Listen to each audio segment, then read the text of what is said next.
Pertengahan 2017, Birta, seorang mahasiswi angkatan 2015 yang berkuliah di Universitas Sriwijaya Palembang, bersama dua temannya, berencana untuk melakukan perjalanan darat menuju Jambi. Ada keperluan apa mereka ke Jambi? Ayah dari salah satu teman dekatnya, Dewi, meninggal dunia. Mereka berniat untuk melayat ke rumah duka di kota Jambi, itulah tempatnya. "Kamu nanti jemput aku ya. Pokoknya jam 5 nanti kita harus sudah jalan, biar tidak terlalu tengah malam sampainya," ucap Birta kepada Randy, teman sekelas yang kebetulan memiliki mobil.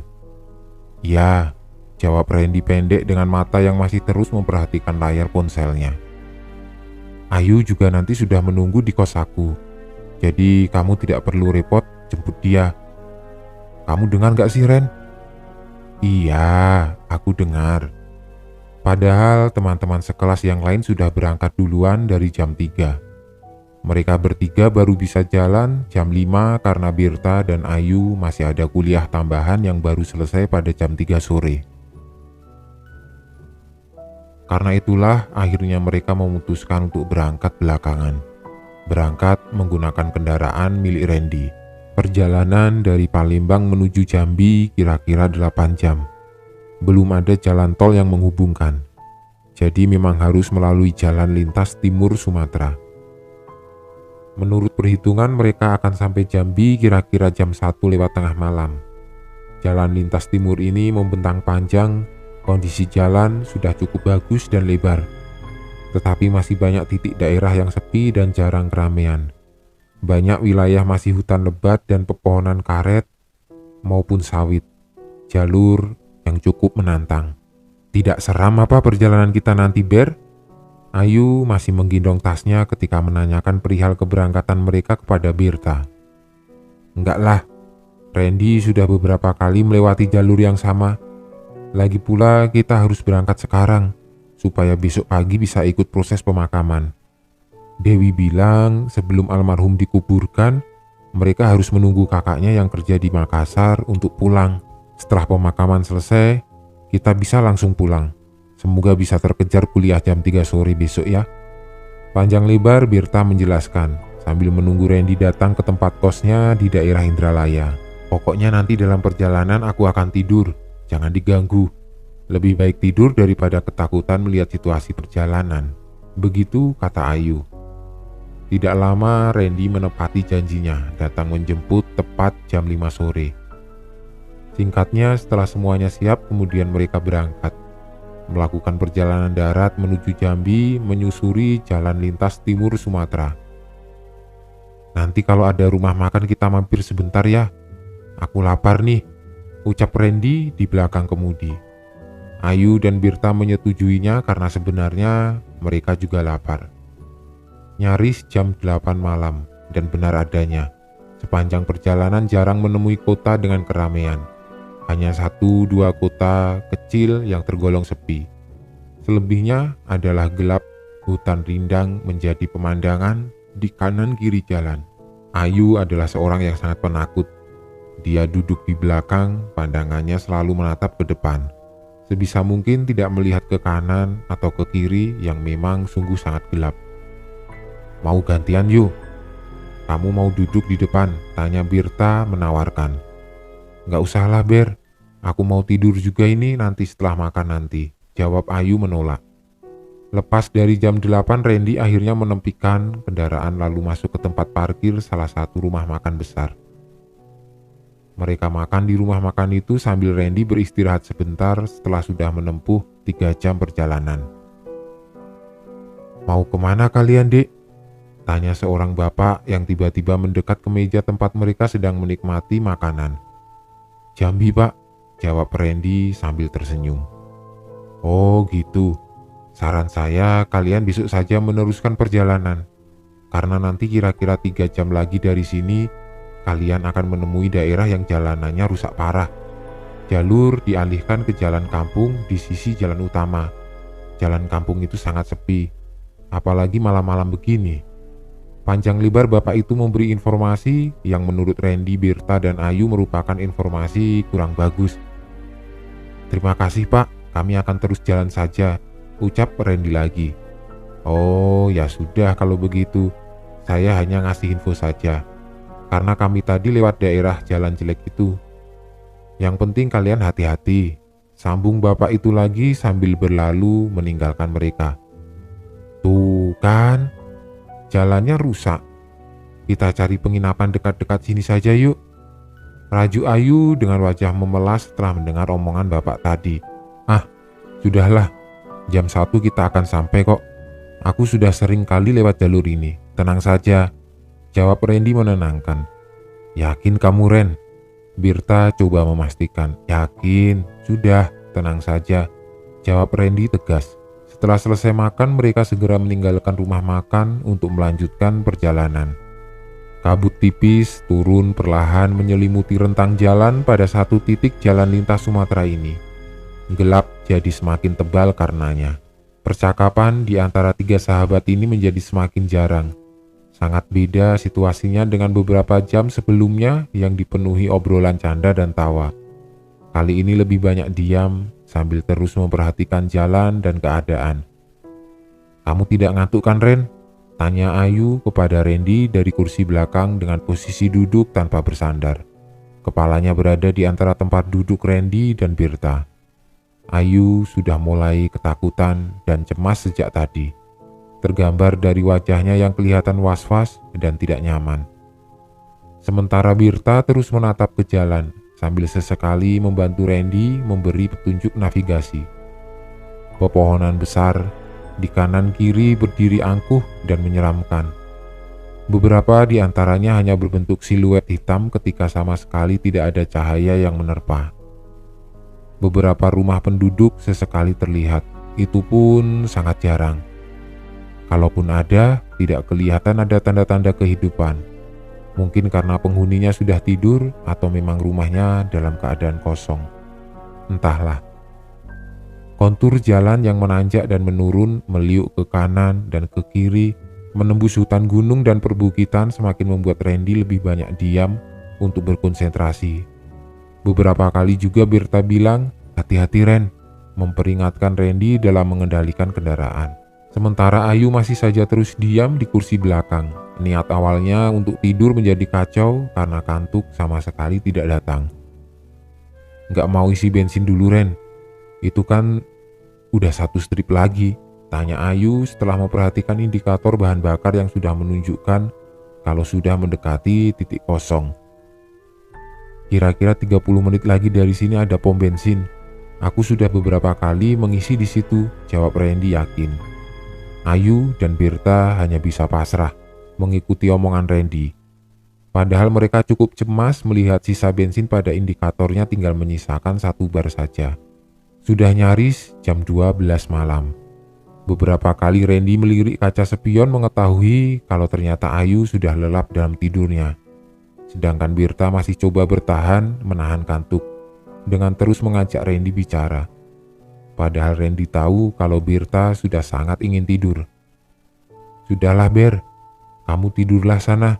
Sebentar lagi juga kita ketemu pom bensin, ucap Randy. Yakin kamu Ren? Sudah hampir 2 jam sejak kamu bilang tadi kita belum juga melihat ada pom bensin. Kecemasan sudah terdengar di ucapan Birta. Yakin, tadi aku salah perhitungan. Sudahlah, tenang saja, Randy terdengar yakin. Di luar, suasana jalan semakin gelap dan sepi. Kendaraan yang mereka tumpangi seperti masuk ke dalam hutan tidak berpenghuni. Sama sekali tidak ada kendaraan datang dari belakang ataupun yang melintas datang dari arah berlawanan. Sepi. Tapi walaupun begitu, Randy tetap tidak berani menekan gas dalam-dalam. Dia hanya mempertahankan kecepatan dengan konstan, tidak cepat, tapi tidak lambat juga. Sampai akhirnya, seperti Ayu, Birta juga terlelap. Kini tinggal Randy yang terjaga sendirian mengendalikan kendaraan ke tempat tujuan. Randy sebenarnya sudah sedikit cemas sejak tadi. Pom bensin yang dia pikir sudah dekat ternyata tidak juga kelihatan. Bahan bakar semakin tipis. Entah berapa lama lagi kendaraan ini akan sanggup berjalan. Cemas mulai melanda pikirannya.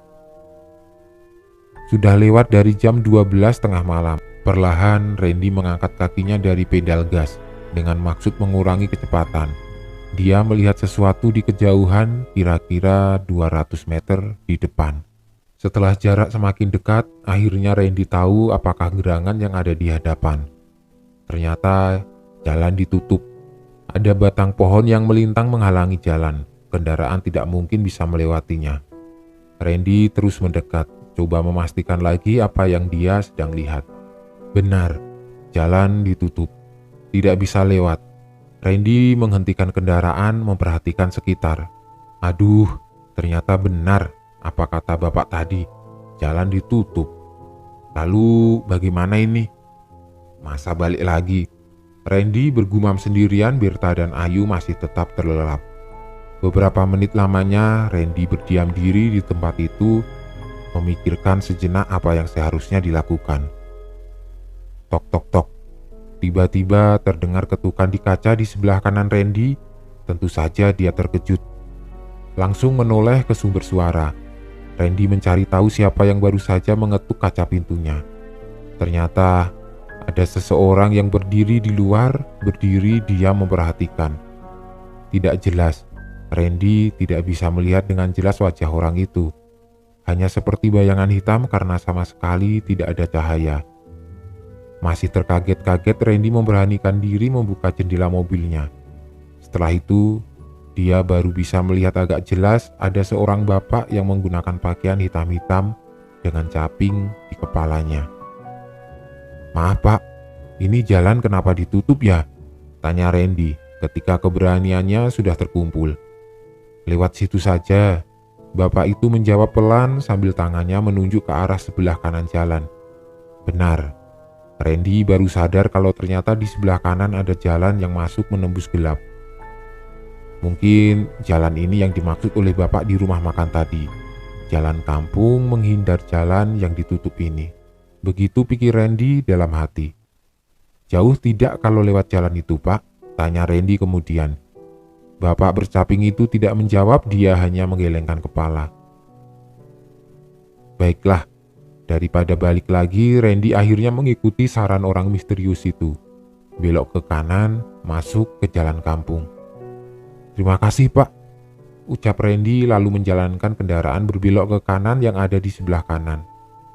Dari kaca spion, Randy melihat siluet sosok misterius itu masih berdiri diam memperhatikan. Sampai akhirnya hilang di telan gelap. "Siapa sih bapak itu? Serem sekali," gumam Randy pelan. Randy terus menjalankan kendaraan dengan pelan menembus jalan yang sama sekali belum pernah dia lalui. Jalanan gelap yang pada kanan kirinya hanya hutan dan pekat seram.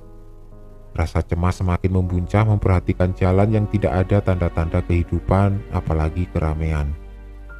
Sejak masuk ke jalan ini tadi, Randy juga sama sekali tidak melihat ada kendaraan lain, baik motor ataupun mobil. Sepi sama sekali. Semakin bertambah cemas ketika melihat lampu indikator bahan bakar sudah menyala berwarna merah, menandakan kalau bensin sudah benar-benar tiris. Bagaimana dengan Berta dan Ayu? Mereka masih terlelap, meninggalkan Randy sendirian dalam kecemasan. Rasa cemas semakin menjadi-jadi ketika Randy melihat layar ponselnya. Ternyata tidak ada sinyal sama sekali. Situasi mendekati sempurna ketika kondisi jalan semakin menakutkan. Kanan kiri terlihat semak belukar. Di belakang semak-semak masih berdiri barisan pohon besar yang sama sekali tidak bergerak. Penerangan hanya bersumber dari lampu kendaraan mereka saja. Kendaraan satu-satunya di daerah, entah daerah mana. Sudah setengah jam lamanya Randy mengemudi di tempat yang seram ini. Kondisinya tidak berubah, tetap sepi dan gelap mencekam.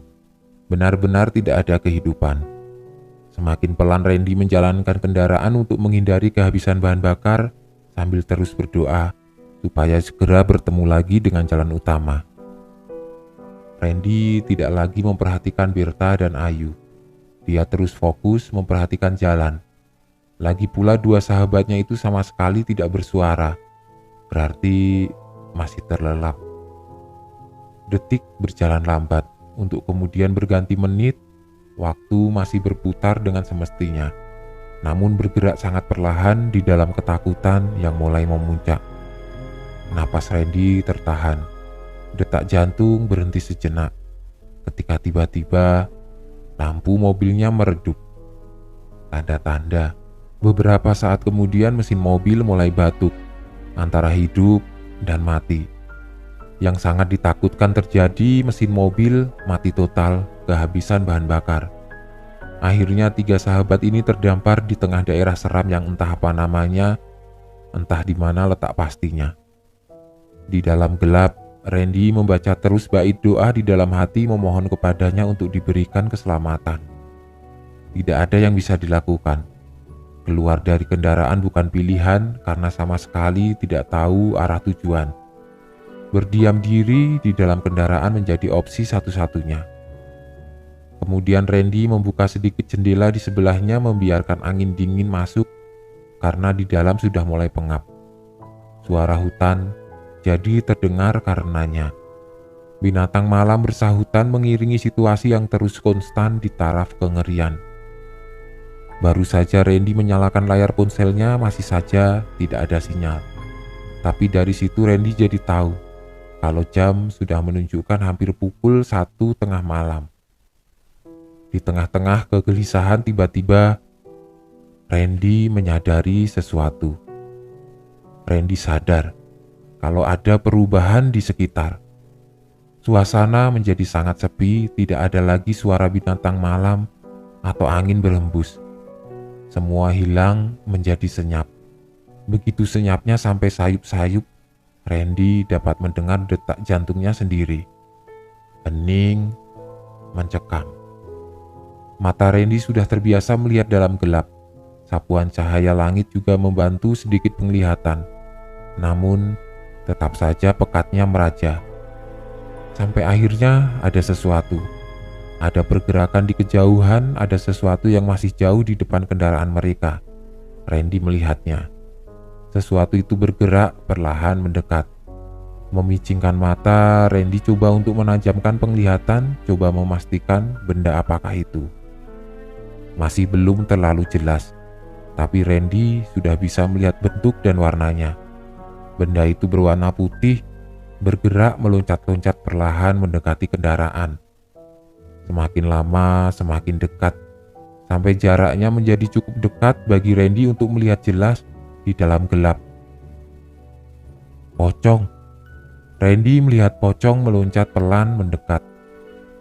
Tubuh Randy gemetar, bulu kuduknya merinding semua. Randy ketakutan. Sampai akhirnya pocong itu berhenti bergerak, lalu diam. Berdiri hanya beberapa meter di depan mobil. Tulang-tulang Randy seperti lepas dari engselnya, tubuhnya lemas, duduk bersandar. Beberapa belas detik lamanya pocong itu diam memperhatikan, seperti menatap tajam walau sama sekali tidak terlihat wajahnya. Sampai akhirnya pocong itu bergerak lagi, meloncat pelan, seperti melayang ke arah kiri menuju pekatnya gelap pepohonan. Sampai akhirnya hilang dari penglihatan, hilang sama sekali. Mobil sama sekali gak bisa nyala lagi, Ren. Suara Ayu sangat mengagetkan Randy. Gak bisa yuk, bensinnya habis. Aku kira kamu tidur, jawab Randy. Aku sudah bangun sejak mesin mobil ini mati tadi, kata Ayu. Jadi kamu, iya Ren. Aku lihat tadi, suara Ayu terdengar bergetar. Dia menangis pelan. Coba nyalakan lagi Ren, siapa tahu masih ada sisa bensin barang sedikit saja, kata Birta di kegelapan. Ternyata Birta juga sudah terjaga. Tadi aku juga lihat Ren. Randy baru tahu kalau ternyata Birta dan Ayu juga melihat pemandangan seram yang baru saja terjadi. Selanjutnya mereka lebih banyak diam tanpa tahu harus berbuat apa. Sampai akhirnya beberapa saat kemudian ada sesuatu lagi yang terjadi. Dalam kegelapan kembali muncul sesuatu. Dimulai dengan Ayu yang berbisik pelan. Ada yang sedang berdiri memperhatikan di sebelah kanan. Begitu kata Ayu sambil menangis. Perlahan, Randy dan Birta menoleh ke tempat yang Ayu maksud.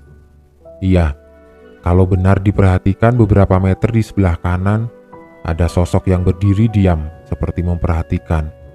Sosok laki-laki mengenakan pakaian hitam-hitam dengan kedua tangan berada di belakang tubuhnya. Sosok itu hanya berdiri diam dan benar kata Ayu, seperti memperhatikan. Sampai akhirnya dalam ketakutan yang teramat sangat, Birta membisikkan sesuatu kepada Randy. "Randy, cepat, coba nyalakan mobil sekali lagi. Cepat Ren, bapak itu tidak ada kepalanya." Begitu Birta bilang. Randy yang sebelumnya sudah mengalihkan pandangan ke depan menjadi penasaran. Lalu sekali lagi dia menoleh ke tempat di mana laki-laki itu berada. Benar kata Birta, laki-laki itu berdiri tanpa kepala. "Nggak ada kepalanya," ucap Ayu pelan sambil menangis di kursi belakang. Lalu perlahan Randy mulai memutar kunci kontak. Ajaib, mesin mobil menyala, kemudian Randy langsung menginjak pedal gas lalu meninggalkan tempat itu. Mereka tidak berani lagi melihat ke belakang. Keajaiban terjadi sekitar 30 menit ke depan. Mobil masih bisa berjalan dengan bensin yang mereka pikir sudah kosong. Sampai kemudian entah bagaimana caranya, tiba-tiba mereka kembali menemukan jalan utama, jalan lintas Sumatera. Tidak lama dari situ akhirnya mereka menemukan pom bensin yang sudah sangat ditunggu-tunggu sejak beberapa jam yang lalu. Lebih banyak diam, mereka terus melanjutkan perjalanan ke tujuan kota Jambi. Sungguh pengalaman yang tidak akan mereka lupakan selama hidup di jalan lintas Sumatera.